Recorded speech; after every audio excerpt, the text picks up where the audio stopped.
Light weight బంగారు diamond ఆభరణాలు, వందల రకాల డిజైన్స్ ఏవైనా ధర మాత్రం ఒక్కటే.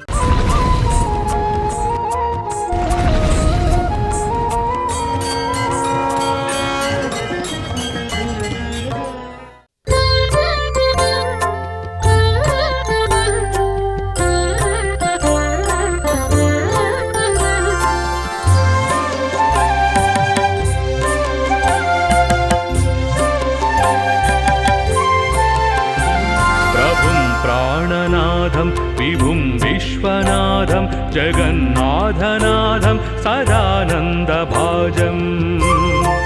కొమురవెల్లి అనే దేవాలయం మీ అందరికీ తెలిసే ఉంటుంది. విశ్వనాథం జగన్నాథనాథం సదానందభాజం.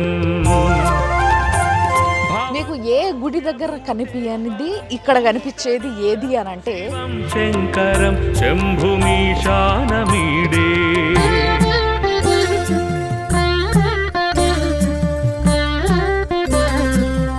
అసలు ఇసుక పోస్తే రాలనంత జనం మీకు ఇడుంటారు అన్నట్టు.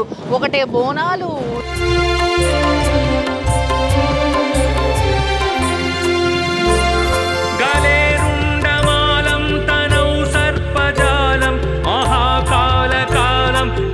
ఆ కుమారస్వామి ఈడ కూసోని తపస్సు చేయడం వల్ల వెలిసిన దేవుడు కాబట్టి ఇక్కడికి వచ్చి ఈ ప్రాంతానికి మొత్తం కూడా కొమురవెల్లి అంటే ఈ క్షేత్రానికి కొమురవెల్లి అనే పేరు వచ్చింది అన్నట్టు.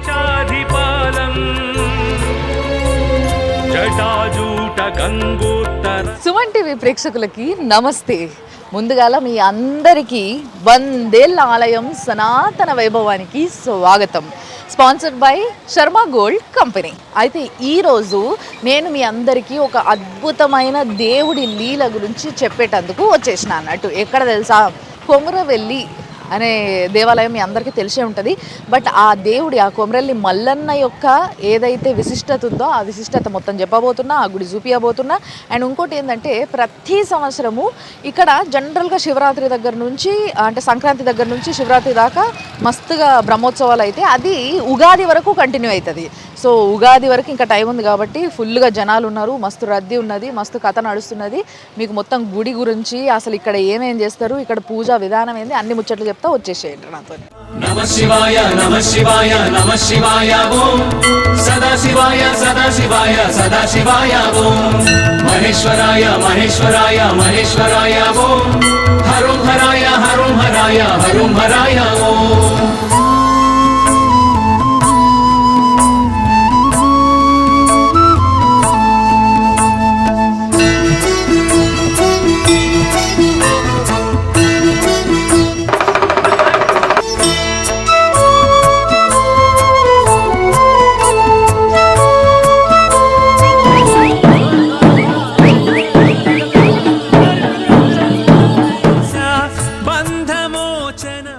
అస్సలు ఈడికెళ్ళి చూస్తే ఫుల్ షాపింగే తెలుసా, మస్తు కలర్ఫుల్గా ఉంది. అంటే చిన్న ఉన్నప్పుడు జాతరలకు పోతుంటుంది కదా, అట్లా జాతరలకు పోయినప్పుడు ఎట్లయితే విజువల్ ఉంటుండేనో అట్లుందనమాట. నాకు చిన్నతనం జాతర పోయిన యాదికలన్నీ వస్తున్నాయి. అయితే మామూలుగా ఈ దేవుడికి అంటే ఈ కొమురవెల్లి మల్లన్న స్వామికి బుధవారం రోజు ఆదివారం రోజు ఫుల్గా బోనాలు ఎక్కుతాయి అన్నట్టు. ఇక బోనాలు ఒకవేళ మనం సంక్రాంతి నుంచి శివరాత్రి మధ్యలో వచ్చినట్టయితే విపరీతం బోనాలు, జనాలు, అసలు హంగామా ఉంటుంది. అసలు ఇట్లా నడిచేటందుకు జాగ ఉండదు, ఇసుక వస్తే రాలే అంత జాగ కూడా దొరకదు. అండ్ ఇక్కడ చుట్టుపక్కల మంచిగా అన్ని కుల సంఘాల వాళ్ళు మంచిగా ఇట్లా ఏమంటారు రూమ్స్ అవి వేయించుకున్నారు అనమాట. సో ఆ రూమ్స్ అవన్నీ వేయించుకున్న దగ్గర మంచిగా రూమ్లు తీసుకొని ఉంటారు, బోనాలు చేసుకుంటారు. రెగ్యులర్గా ఇడికి వచ్చేటోళ్ళు ఆటోమేటిక్గా ఒక టైం రాగానే అంటే ఇట్లా సంక్రాంతి టైంలో ఎప్పుడైతే బ్రహ్మోత్సవాలు అయితే ఆ టైం రాగానే ఇడికి వచ్చేస్తూ ఉంటారు అనమాట. అంతేకాకుండా ఈ దేవుడి విశిష్టత గురించి ఎన్నో ముచ్చట్లు చెప్పాలి. ముఖ్యంగా చూసేటందుకే చాలా గంభీరంగా కనిపిస్తాడు ఆ కొమురవెల్లి మల్లన్న స్వామి. అసలు ఆయన దయ అలాంటిది ఇలాంటిది కాదు.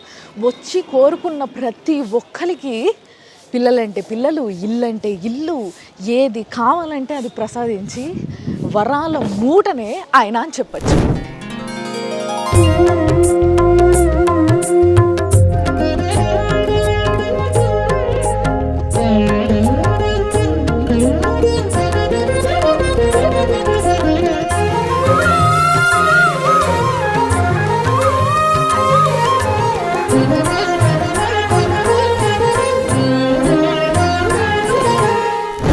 వచ్చేటోళ్ళకి బోనాలు చేసుకునేటందుకు ఇంటికాడికి అన్ని మోసుకురావాల్సిన అవసరం లేదు.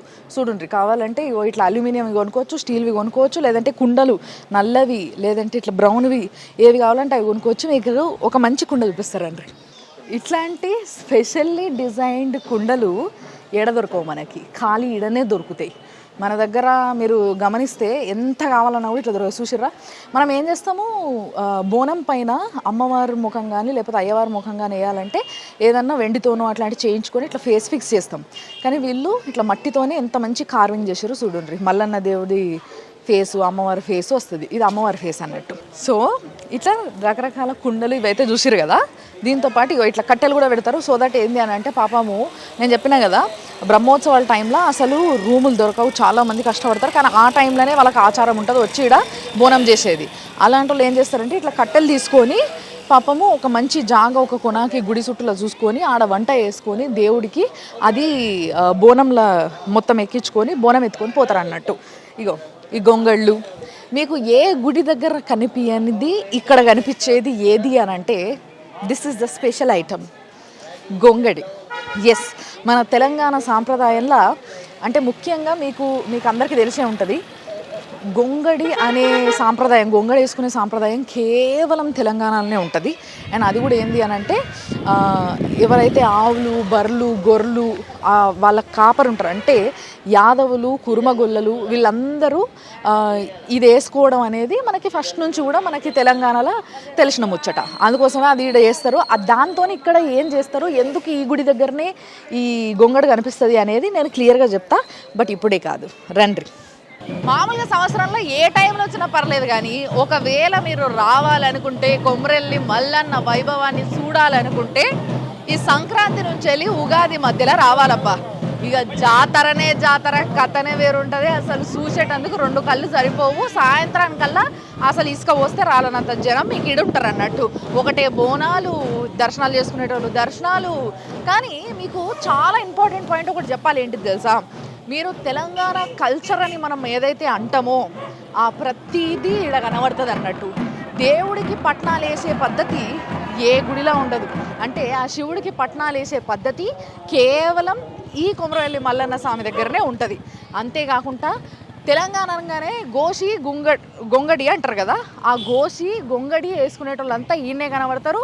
అంతేకాకుండా పట్నాలు వేసేటోళ్ళు, చిగాలు ఊగేటోళ్ళు వీళ్ళంతా కూడా ఇక్కడ ఈ గొంగడి వేసుకొని కనిపిస్తూ ఉంటారు. అండ్ ఇంకొకటి ఏంది అని అంటే బోనాలతో పాటు మీరు చూస్తే బాజా చూసారు కదా, ఒగ్గోళ్ళకి పని కల్పించేది ఇక్కడనే ఎక్కువ అన్నట్టు. సో ఆ ఒగ్గ బాజా అనేది ఏదైతుందో అది కూడా కేవలం తెలంగాణలోనే ఉంటుంది, వేరే ఎక్కడ మీరు వినరు. చాలా అందమైన వాయిద్యం, అది చాలా డిఫరెంట్గా ఉంటుంది, చాలా లోకలైజ్డ్ సౌండ్, అది చాలా మంచిగా అనిపిస్తుంది సుకూన్గా. సో ఆ ఒగ్గ బాజా అనేది ఏదైతుందో అది కూడా కేవలం ఈ కొమరవెల్లి మల్లన్న స్వామి దగ్గరనే కనిపిస్తుంది.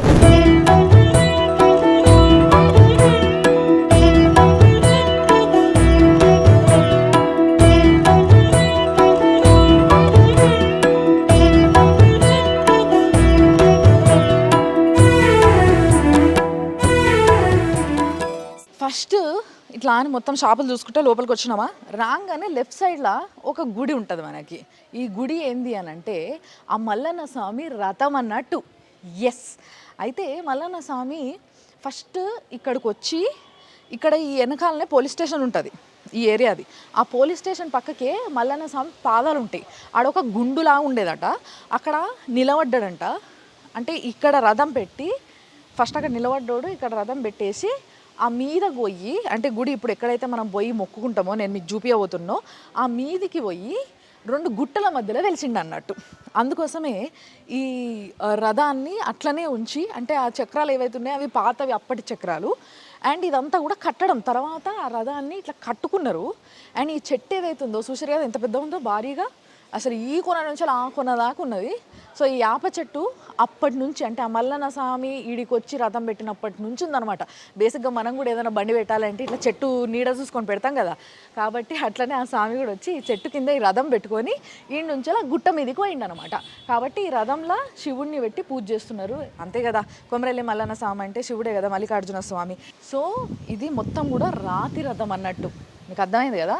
అంటే మనుషులు చెక్కని కూడా కనుక్కోకముందు, అంటే చెట్లను కొట్టి చెక్క అనే ఒక పదార్థం వస్తుంది, దాంతో బండ్లు తయారు చేసుకోవచ్చు అన్న విషయం కనుక్కోకముందు ఇట్లా రాయితోని తయారు చేసుకుని, రాయి అందరికీ తెలుసు కదా, ఫస్ట్ నుంచి ఎర్లీ మైన్ స్టేజ్ నుంచి ఉన్నది.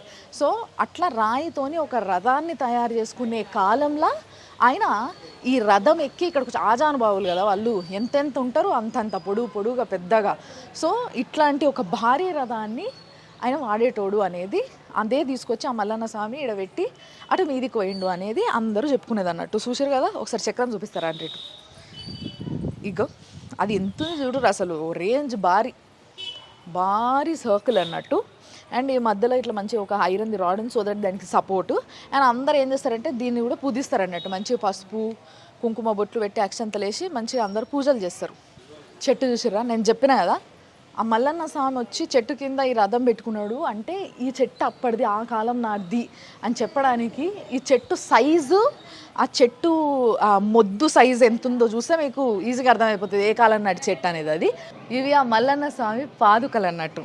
అయితే మామూలుగా చిన్నపిల్లలు పెద్దోళ్ళు వీళ్ళందరికీ ఏమన్నా దిష్టిలు లేకుంటే భయాలు ఏమన్నా దోషాలు ఇలాంటివి ఏమన్నా ఉంటే పోయేటందుకు అని చెప్పేసి మంచి ఇక్కడ పంతులు ఇవేవైతే పాదుకలు ఉన్నాయి ఈ పాదుకలతోని ఈపులో సరిసి అట్లా నెత్తి మీద పెడతాడు అన్నట్టు దీవెన. ఇక చూసారు కదా, ఇట్లనే ఈ అక్కలంతా బోనాలు ఎత్తుకొని పోతారు అన్నట్టు.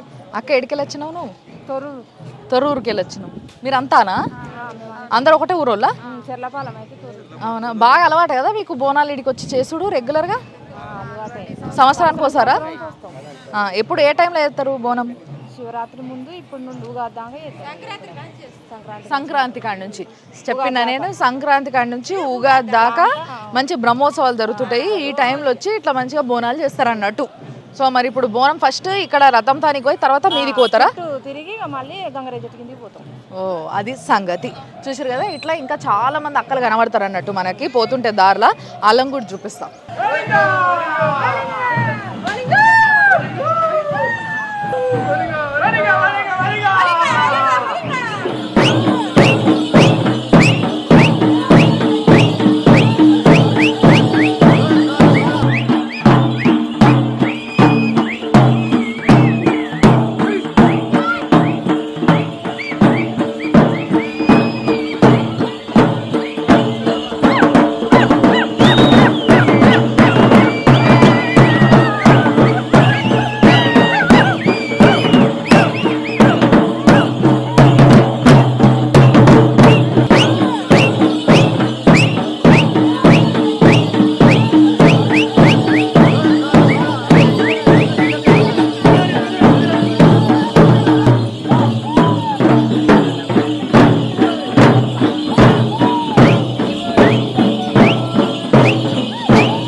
There is life in Telangana culture అంటే ఇదే. చూసారు కదా అసలు ఎంత లైఫ్ కనబడుతుంది నా వెనకాల. మీరు ఇందాక వచ్చేటప్పుడు చూస్తే పట్నాలు వేస్తున్నారు, చిగాలు ఊగుతున్నారు, మొత్తం తల మీద నుంచి అట్లా అని స్నానం చేసుకొని పచ్చి మడి బట్టలతో వస్తారు కదా, అట్లా వచ్చి మొక్కున్న వాళ్ళు మొక్కుంటున్నారు. ఇగో ఇప్పుడు ఈడ చూడండి. సో ఇక్కడ కూడా ఇది ఒక సింబల్ ఆఫ్ గాడ్ అన్నట్టు. నిజంగా చెప్పాలంటే చాలామంది ఇట్లా చాలాసేపు ఆ దేవుడు కోసం ఎదురు చూస్తారు. కొంతసేపటి తర్వాత వాళ్ళిద్దరిలో ఎవరికో ఒకరికి ఆ దేవుడు పూంతాడు అన్నట్టు, రైట్? అప్పుడు ఎట్లా తెలుస్తుందమ్మా మీకు? అది చెప్పు నాకు. ఇట్లా తిరిగి ఇట్లా చేతులకు వస్తుంది. ఏంది కొబ్బరికాయ? అదే తిరుగుతుందా? అదే చేతులు తిరిగి చేతులకు కొబ్బరికాయ వస్తుంది. మన పిల్లలు తొందరగా అయ్యేటట్టుంటే తొందరగా వస్తుంది, అయ్యేటట్టుంటే లేట్గా వస్తుంది. మళ్ళీ సేపు మాకు వస్తలేదు, ఆయన తొందరగా వచ్చింది. అవునా? Okay okay. చూసారు కదా, నేను ఇప్పుడే తెలుసుకున్నా ఏంది అని అంటే, ఇప్పుడు ఆ మధ్యలో ఒక చిన్న రాయి లాంటిది ఉంది కదా, దానిపైన అంతా పసుపు పోసి ఉంటుంది. వాళ్ళిద్దరు భార్యాభర్తలు కూర్చొని ఉన్నారు.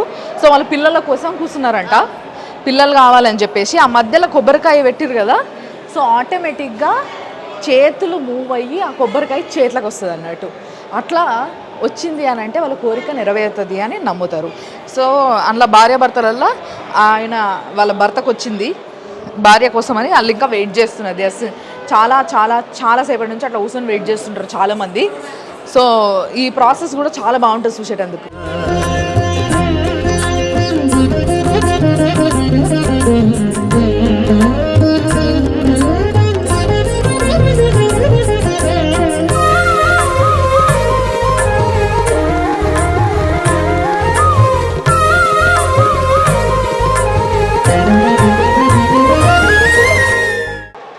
లోపల కూడా ఎంత కలర్ఫుల్గా ఉందంటే నిజంగా చెప్తున్నా కదా, ఇవి ఎప్పటి నుంచో ఉన్న బొమ్మలు మీకు ఇప్పుడు చూపిస్తా.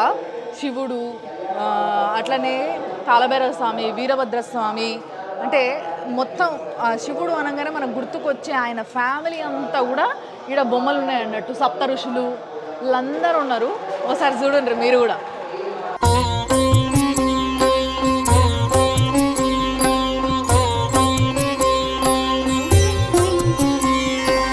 भूमिर्न चापो न वह्निर्न वायुः न चाकाशमास्तेन तन्द्रा न निद्रा न चोष्णं न शीतं न देशो न वेशो न यस्यास्ति मूर्तिस्त्रिमूर्तिं तमीडे अजं शाश्वतं कारणं कारणानां शिवं केवलं भासकं भासकानां तुरीयं तमः पारमाद्यन्तहीनं प्रपद्ये परं पावनं दैत्यहीनम् नमस्ते नमस्ते विभो विश्वमूर्ते नमस्ते नमस्ते चिदानन्दमूर्ते नमस्ते नमस्ते तपोयोगगम्य नमस्ते नमस्ते श्रुतिज्ञानगम्य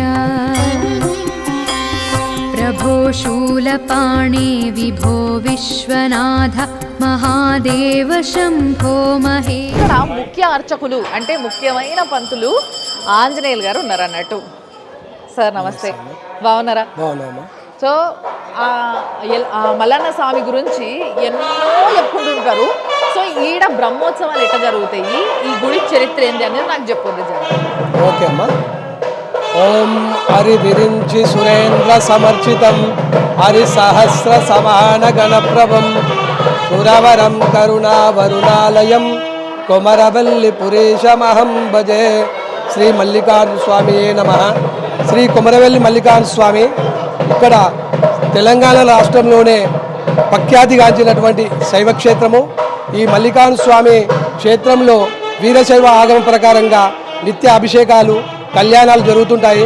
ఈ స్వామివారు స్వయంభూ లింగంగా వెలిసినట్టు మనకు పూర్వీకులు చెప్పినారు. ఎలాంటి శిలాశాసనాలు లేవు. మనకు పూర్వీకులు చెప్పిన దాన్ని బట్టి మనం కూడా వేరే భక్తులకు చెప్తూ వస్తున్నాము. స్వామివారికి కోరుకున్న కోరికలు తీర్చేటువంటి కోరమీసాల కొమరల్లి మల్లన్నగా పిలువబడుతుంది. ఇక్కడ ఎలాంటి కోరికలు కోరుకున్నా నెరవేరుతాయని భక్తుల నమ్మకం. దినదినాభివృద్ధి ప్రజలతోటి మన స్వామివారి దర్శనాలు పెరుగుతూ వస్తున్నాయి. స్వామివారి కోరుకున్న కోరికలు తీరుస్తున్నాడు కాబట్టి భక్తులు కూడా అలా పెరుగుతూ వస్తున్నారు. అయితే నేను ఇంతకుముందు తెలుసుకున్నది ఏంటంటే స్వామి, ఇక్కడ ఒక చెట్టు ఉంటుంది, ఆ చెట్టు చుట్టూ తిరిగితే పిల్లలు పుడతారు అని, లేకపోతే పెళ్ళిళ్ళు అవుతాయి అని చెప్పి ఇట్లా చాలా మంది అనుకుంటా ఉన్నారు. అది ఏం చెట్టు, దాని విశిష్టత ఏంది? ఇక్కడ స్వామివారి ముఖ మండపంకి ఎదురుగా గంగరేణి చెట్టుగా అది ఎప్పుడు స్వామివారి ఆలయం ఎక్కడైతే వెలిసిందో అప్పటి నుంచి కూడా ఆ చెట్టు పెరుగుతూనే వస్తుంది. స్వామివారి చెట్టు ఆకులు ఉంటాయి కదా, ఆ ఆకులను కూడా స్వామివారి దగ్గర నుంచి తీసుకెళ్ళి ఎలాంటి ఆరోగ్యరీత్యా బాగాలేకున్నా అది తీసుకుంటే ఔషధంగా తీసుకుంటారు. ఇక్కడ స్వామివారికి కల్పవృక్షంగా పిలువబడుతుంది అది గంగరేణి చెట్టు. ఆల్మోస్ట్ ఆల్ ప్రతి ఆదివారము 1,00,000కు పైచిలకు స్వామివారిని దర్శించుకుంటారు. అదే ప్రత్యేక ధర్మదర్శనంలోనే ఒక 5 గంటలు 6 గంటలు సమయం పడుతుంది దర్శనానికి ఆదివారం. అది అర్థమైంది కదా. ఒక్క ఆదివారమే 1,00,000కు పైగా భక్తులు వస్తారంటే మీరు ఒకసారి ఇమాజిన్ చేసుకోవాలి. 12 వారాలు, దాంట్లో బుధవారాలు, ఆదివారాలు, మంగళవారాలు, ఇట్లా కొన్ని అంటే సండే రోజు వస్తే చాలా జనం ఉంటారని చెప్పి వీక్ డేస్ వచ్చేటోళ్ళు కూడా చాలా మంది ఉంటారు. ఈ లెక్కన దాదాపు 1 కోటి వరకు వస్తారా? 1 కోటికి మీద మొత్తం బ్రహ్మోత్సవాలు ముగిసే వరకు 1 కోటి దాటుతుంది మేడం. అది సో బ్రహ్మోత్సవాలు అయిపోయే లోపు 1 కోటికి మీదనే, అంటే ఒక కుంభమేళ దాకా జనాలు వస్తారు చూసారా, అట్లా వస్తారు అన్నట్టు.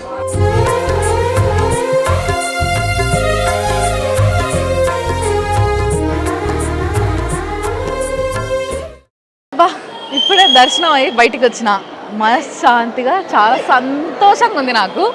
సో ఇందాక పంతులు చెప్పిండు కదా, అదే ఈ రేవుపల్ల చెట్టు అన్నట్టు ఇది. సో ఈ చెట్టే గుడి లోపల ఆ స్వామి వారు ఇక్కడ వెలవడానికన్నా ముందు నుంచి ఉన్న చెట్టు అనమాట. ఆయన వచ్చి కూర్చుంటుండే అంటే ఇక్కడ.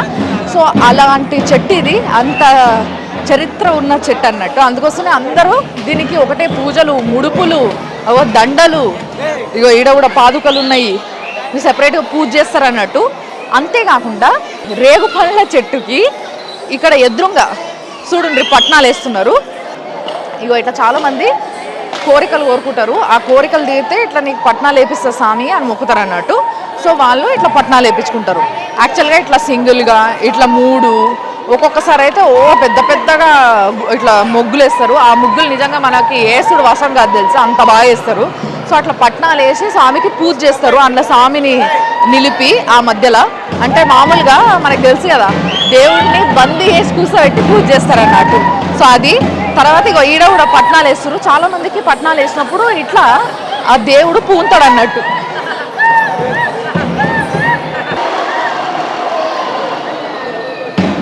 చెప్పిన కదా నేను పోయేటప్పుడు ఈ గుడిలా తెలంగాణ యొక్క జీవిత విధానము ఒక లైఫ్ ఉన్నట్టు అనిపిస్తుంది అని. ఆ లైఫ్ని ఏడెల్లబడితే ఆడెల్లబడి చూసుకుంటూ పోతారు ఎవరైనా. అంటే అసలు ముందుకు అడుగు పడదన్నట్టు, నిలబడ్డ కాడి ఇట్లా చూసుకుంటే ఇట్లా బిత్తుకుపోతారు. అలాంటి మహిమ గల గుడే ఇది. అయితే జనాలు చాలా రద్దీ పెరుగుతున్న కొద్దీ ఇట్లా మండపము ఆ చుట్టూ, అంటే ఆ గుడి ఎక్కడైతే స్వామి వెలిసిండో 2 గుట్టల మధ్య ఆ చుట్టూ ఈ గుడిని ఇట్లా డెవలప్ చేసుకుంటూ వచ్చిర్రు.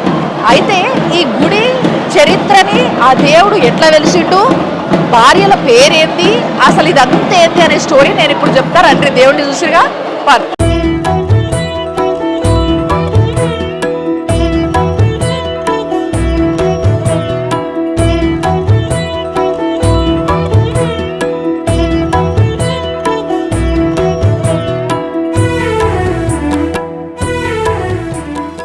అయితే మీ అందరికీ లోపల గుడి లోపలనే అసలు ఈ గుడి ఎట్లా వెలిసింది, ఆ దేవుడు ఎట్లా వెలిచిండు అన్న విషయం చెప్దామనుకున్నా, కానీ కుదరలేదు. ఎందుకంటే లోపలంతా కూడా బ్రహ్మోత్సవాలు, కళ్యాణము, డప్పులు, డమరుకాలు, ఈ సపుళ్లతోనే సరిపోయింది. అందుకోసమే బయటికి వచ్చి చెప్తున్నా ఇనేషియండ్రి. అయితే ఇక్కడ మనం కొమరవెల్లి మల్లన్న అంటున్నాం కదా. అంటే మల్లన్న అంటే మల్లికార్జున స్వామి మీ అందరికీ తెలుసు, మల్లికార్జున స్వామి అంటే శివుడు అని కూడా మీ అందరికీ తెలుసు. బట్ కొమరవెల్లి అనేది ఏదైతే ఉందో ఈ పేరు ఎందుకు వచ్చింది అని అంటే, ఇప్పుడు ఎక్కడైతే దేవుణ్ణి మనం చూసి వచ్చినామో ఒక గుహల, అంటే ఇట్లా ఒక 2 గుట్టల మధ్యలో దేవుణ్ణి చూసినాం కదా, ఆ 2 గుట్టల మధ్యలో కుమారస్వామి అప్పట్లో అనగనగనగనగా ఎన్నో సంవత్సరాల క్రితము ఆయన తపస్సు చేసిండంట శివుడు కోసం. అంతే కదా, వాళ్ళ తండ్రి కోసము ఆయన దూరం ఉన్నప్పుడు వాళ్ళ తండ్రి కోసము ఈడ తపస్సు చేసిండు. సో యాక్చువల్గా మన దగ్గర తెలంగాణలో మీకు తెలుసు, కుమారని పలకరాక ఊర్లలో చాలామంది కోమార అంటారు కదా. సో అట్లా అది కుమరవెల్లి కాస్త కొమరవెల్లి కిందికి మారింది అన్నట్టు. అట్లా ఆ కుమారస్వామి ఈడ కూర్చొని తపస్సు చేయడం వల్ల వెలిసిన దేవుడు కాబట్టి ఇక్కడికి వచ్చి ఈ ప్రాంతానికి మొత్తం కూడా కొమరవెల్లి, అంటే ఈ క్షేత్రానికి కొమరవెల్లి అనే పేరు వచ్చింది అన్నట్టు.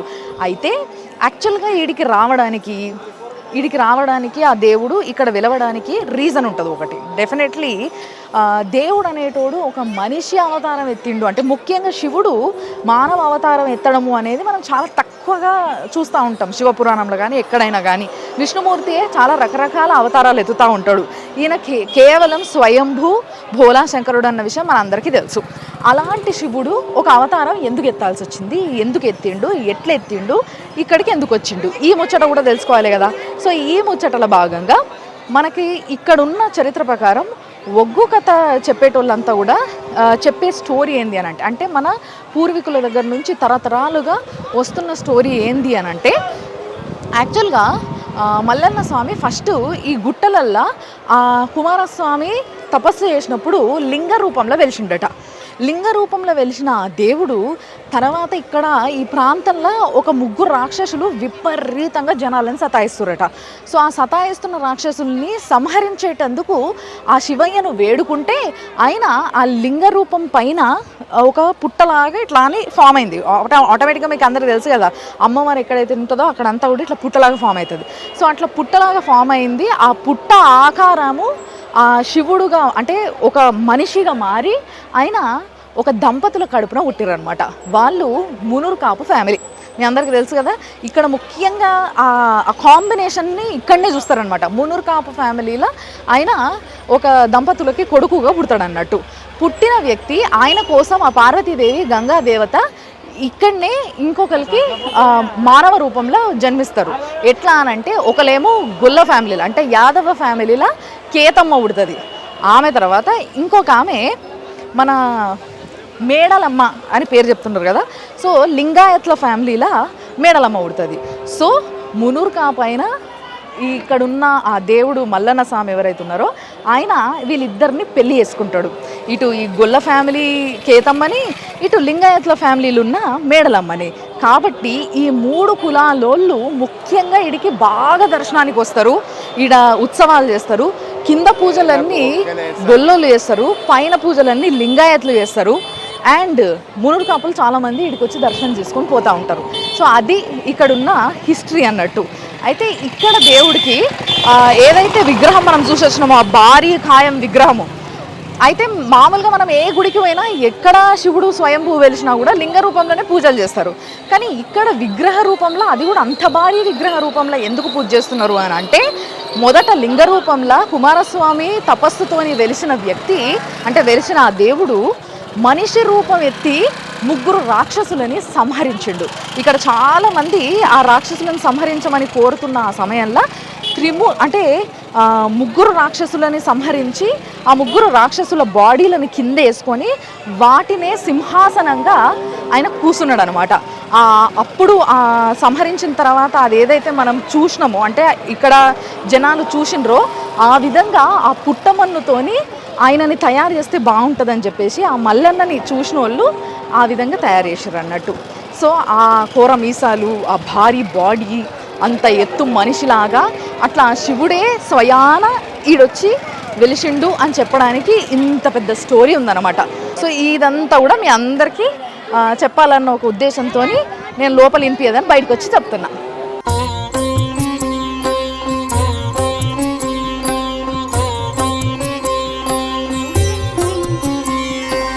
भूमिर्न चापो न वह्निर्न वायुः न चाकाशमास्तेन तन्द्रा न निद्रा न चोष्णं न शीतं न देशो न वेशो न यस्यास्ति मूर्तिस्त्रिमूर्तिं तमीडे अजं शाश्वतं कारणं कारणानां शिवं केवलं भासकं भासकानां तुरीयं तमः पारमाद्यन्तहीनं प्रपद्ये परं पावनं दैत्यहीनम् नमस्ते नमस्ते विभो विश्वमूर्ते नमस्ते नमस्ते चिदानन्दमूर्ते नमस्ते नमस्ते तपोयोगगम्य नमस्ते नमस्ते श्रुतिज्ञानगम्य प्रभो शूलपाणे विभो विश्वनाथ महादेव शम्भो महेश. చూసిండ్రు కదా, ఒక వైభవమైన గుడికి, ఎంతో చరిత్రగాంచిన గుడికి వచ్చినాము, దర్శనం చేసుకున్నాము, ఆ గుడి గురించి తెలుసుకున్నాము. ఇదే ఈ వారం 100 ఏళ్ల ఆలయం సనాతన వైభవం ఎపిసోడ్ అన్నట్టు, sponsored by Sharma gold company. Yes, మళ్ళొక వారం మళ్ళొక అద్భుతమైన గుడితోని అందమైన స్వామినో అమ్మవారినో దర్శనం చేసుకునేటందుకు కలుద్దాం. అప్పటి వరకు చూస్తూనే ఉండండి సుమన్ టీవీ. సుమన్ టీవీలో మీ పర్సనల్ అండ్ బిజినెస్ ప్రమోషన్స్ కోసం కింది నెంబర్కి కాంటాక్ట్ చేయండి.